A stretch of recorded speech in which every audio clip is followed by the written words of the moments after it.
Assalamualaikum warahmatullahi wabarakatuh. Perkenalkan, nama saya Muntazir Muhammad Al-Madani, dan tim saya 50 11 90 28.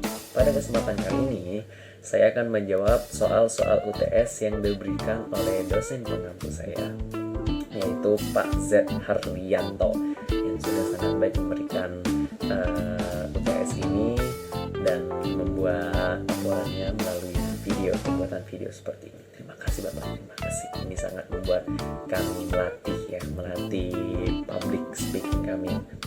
Terima kasih untuk UTS-nya. Lalu langsung ke UTS-nya ya. Jadi kami di sini akan membahas saya akan membahas dari soal ini tentang manajemen. Lanjut ke pertanyaan pertama. Pertanyaan pertamanya yaitu apa sih arti manajemen menurut kalian dan pentingnya manajemen bagi seorang mahasiswa. Jadi arti dari manajemen itu, manajemen berasal dari kata manage yang artinya dia mengelola, mengusahakan, lalu memimpin. Jadi dalam artinya secara umum, manajemen itu adalah sebuah proses dalam rangka mencapai tujuan organisasi melalui orang-orang dan sumber daya yang ada di dalamnya. Lalu dalam manajemen ini terdapat unsur-unsur yang harus terpenuhi agar manajemen ini bisa berjalan dengan baik. Lalu unsur yang pertama yaitu harus ada tujuan awal ya. Harus ada tujuan awal yaitu planning. Tujuan awal. Yang pertama tujuan awal, yang kedua baru rencana di planning. Rencana, planning. Lalu yang ketiga adalah aksi. Lalu yang keempat adalah evaluasi. Lalu yang kelima adalah tujuan. Sebagai salah satu contoh terdekat dari unsur unsur ini yang bisa saya berikan contoh, ini tentang tugas saya kali ini. Ini ada manajemennya ini, tugas ini. Mengapa bisa dikatakan demikian? Soalnya ketika saya mendapatkan tugas ini dari Pak Z, lalu turun kepada saya, secara tidak langsung saya sudah punya tujuan. Tujuan saya dengan tugas itu adalah mengetahui apa itu arti dari manajemen. Lalu yang kedua, rencana. Planning saya adalah mencari arti dari manajemen ini. Kalau dari internet, kah, dari makalah kah, ataupun dari artikel ya, blog seperti itu. Lalu yang ketiga tadi ada aksi.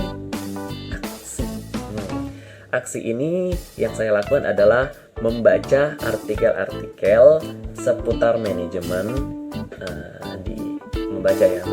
membaca artikel-artikel seputar manajemen tadi, itu aksinya. Lalu yang keempat ada evaluasi. Evaluasi ini saya membaca artikel tersebut.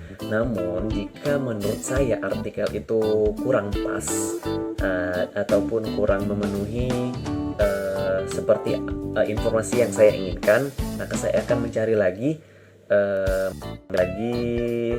seputar manajemen, namun dari blog-blog yang lain ataupun dari artikel-artikel yang lain. Itu dari yang keempat, yaitu evaluasi. Baru setelah dari evaluasi, saya mendapatkan tujuan akhir saya. Tujuan akhir saya yaitu mengetahui apa itu arti dari manajemen. Nah, jadi unsur-unsurnya pun manajemen ini ada, dan dari kalimat ini saling berkaitan.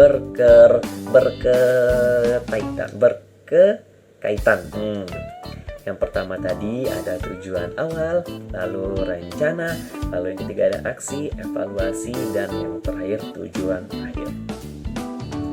Lalu apa sih pentingnya manajemen bagi seorang mahasiswa? Wah, ini penting sekali Bapak. Contoh terdekat pentingnya dalam pembagian waktu. Manajemen ini kita dituntut agar kita bisa memanage, artinya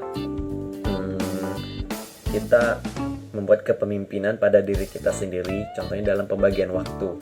Karena biasanya pada mahasiswa ini kan banyak, apalagi mahasiswa yang dia mengikuti kegiatan-kegiatan organisasi gitu kan. Banyak, kadang ada yang lebih dari, ada yang satu organisasi, ada yang lebih dari satu, ada yang lebih dari dua, ada yang lebih dari tiga gitu kan, banyak gitu kan. Nah, jadi orang-orang seperti ini membutuhkan manajemen yang sangat baik, karena jika dia tidak mempunyai manajemen yang baik ya, juga namun di saat yang bersamaan yang harus dia datangi, dan itu penting juga. Nah, jadi kalau misalkan dia nggak bisa bagi waktunya, itu susah. Apalagi kalau misalkan dia harus mengerjakan tugas, habis itu dia ada rapat lagi, habis itu dia ada ini lagi, itu lagi. Nah, kalau sempat dia nggak bisa membagi waktunya secara baik, wah itu pasti amburadul tuh. Jadi manajemen itu sangat penting bagi mahasiswa, terutama bagi mahasiswa yang sangat aktif bagi dalam kegiatan ataupun dalam pekerjaan ya, seperti itu. Lalu lanjut ke pertanyaan nomor 2. Pertanyaan nomor 2 yaitu sebutkan tahapan dari tujuan perusahaan, dimulai dari top manajemen lalu sampai ke bawah, low manajemen. Lalu pentingnya manajer bagi perusahaan. Oke, siap. Jadi kalau dari top manajemen, tujuan perusahaan melalui dari top manajemen. Jadi top manajemen ini dia berfungsi dan bertugas membuat visi dari sebuah perusahaan, membuat visinya, lalu dia mengarahkan perusahaan. Nah, top manajemen ini adalah orang-orang yang mengarahkan perusahaannya. Lalu dia dari top manajemen ini adalah orang-orang yang membuat kebijakan-kebijakan ataupun keputusan yang diambil untuk kelangsungan kedepannya dari perusahaan. Jadi ini top manajemen yang paling awal, yang nomor pertama. Lalu setelah dari top manajemen turun ke middle, yang di tengah dulu. Nah, dari middle ini dia mendapatkan cahaya dari top manajemen, mendapat arahan. Lalu dia analisis kembali, lalu langsung middle ini turun ke low management. Nah, dari middle ini dia memberikan arahan kembali kepada low management, memberikan arahan kepada low management bagaimana dan apa-apanya, apa yang harus dilakukan. Karena di low management ini biasanya dialah orang-orang yang melakukan produksi, ya, mereka yang membuat barang seperti itu. Oke. Langsung selanjutnya yaitu pentingnya seorang manajer bagi suatu perusahaan. Wah, ini penting juga nih. Karena jika suatu perusahaan tidak mempunyai seorang manajer, berarti dia tidak ada seseorang yang bisa memanajemen perusahaannya. Itu nggak bisa tuh. Karena jika dalam suatu perusahaan tidak ada seorang manajer, maka manajemen dari perusahaan itu sendiri pasti akan sangat-sangat buruk. Bahkan jika ada pun seorang manajer dari perusahaan mempunyai seorang manajer, namun dia tidak mempunyai manajemen yang baik, itu bisa mengganggu kestabilitas ataupun keberlangsungan hidup dari perusahaan itu. Nah, jadi manajemen ini sangat penting karena berkaitan dengan kepemimpinannya, lalu bagaimana dia berorganisasinya dari atas ke bawah, itu kan. Lanjut ke pertanyaan ketiga. Udah ketiga. Pertanyaan ketiga, yaitu pertanyaannya jika. Ini boleh nih, ini agak membuat kami berhayal-hayalan. Jika kami mempunyai perusahaan, bisnis nih ya, bisnis dan ekonomi. Jika kami mempunyai suatu perusahaannya yang profit oriented lah, dari untung rugi gitu, dari profit oriented. Jika kami mempunyai perusahaan profit oriented, lalu pada masa mendapatkan pandemi seperti sekarang ini nih, corona ini sangat-sangat mengganggu ya. Kuliah jadi serba online nih, cukup apa ya, sebenarnya ya enak sih di rumah, cuma tuh banyak tidak masuk pelajaran. Jadi jika kami punya perusahaan lalu kami mendapatkan pandemi seperti ini, lalu kebijakan ataupun langkah-langkah apa saja yang akan kami lakukan, apa gitu kan, apa Ciribel, apa yang akan kami lakukan, apa kebijakan yang akan kami keluarkan untuk perusahaan. Kalau saya, ini bahasanya ini agak bagus dikit nih, saya akan melakukan pemangkasan rate. Saya akan melakukan pemangkasan burn rate perusahaan. Itu tuh seperti melakukan pemutusan hubungan ataupun pengurangan tunjangan untuk mengurangi biaya variabel dari perusahaan yang saya miliki. Lalu yang kedua, menegosiasi ulang dari biaya tetap. Contohnya seperti biaya-biaya sewa, terutama biaya sewa bangunan, peralatan ataupun kantor. Dari negosiasi ulang tadi masalah biaya-biaya tetap, lanjut ke kebijakan saya nih yang nomor 3.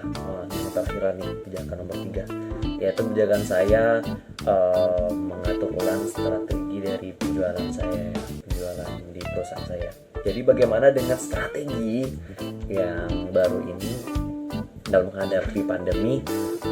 Dari strategi ini bisa memberikan keuntungan bagi semua pihak dalam perusahaan, terutama bagi karyawan dia tetap mendapatkan haknya, itu gajinya secara penuh ataupun tunjangan yang lainnya.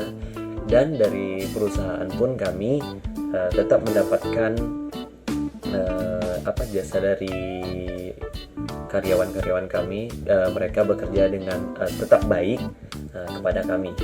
Jadi tetap memberikan keuntungan bagi semua. Itu kebijakan yang harus dilakukan jika mendapat pandemi seperti ini. Tapi kita berdoa semoga pandemi ini bisa cepat tuntas, karena ini nih ganggu ya guys banget. Jadi nanti puasa jadi susah, tarawih katanya nak tidak aduin ya esek. Ini jadinya agak sedikit sedih lah, bukan agak sedikit sih sedihnya. Jadi pokoknya berdoa semoga pandemi ini cepat berlalu ya, amin ya rabbal alamin. Sekian sepertinya jawaban dari saya. Maaf karena mungkin terlalu banyak tingkah saya yang aneh, mungkin kata-kata saya yang agak nyeleneh ataupun yang nggak membuat ilfil, bisa jadi. Maaf karena di sini pun saya ya masih belajar juga, ini mohon dipahami. Dan saya terima kasih bagi yang sudah mendengar sedikit ya bacotan saya. Terima kasih, sangat terima kasih sudah stay di video ini. Terima kasih. Atas kurang dan lebihnya saya mohon maaf. Saya akhiri. Wassalamualaikum warahmatullahi wabarakatuh. Terima kasih.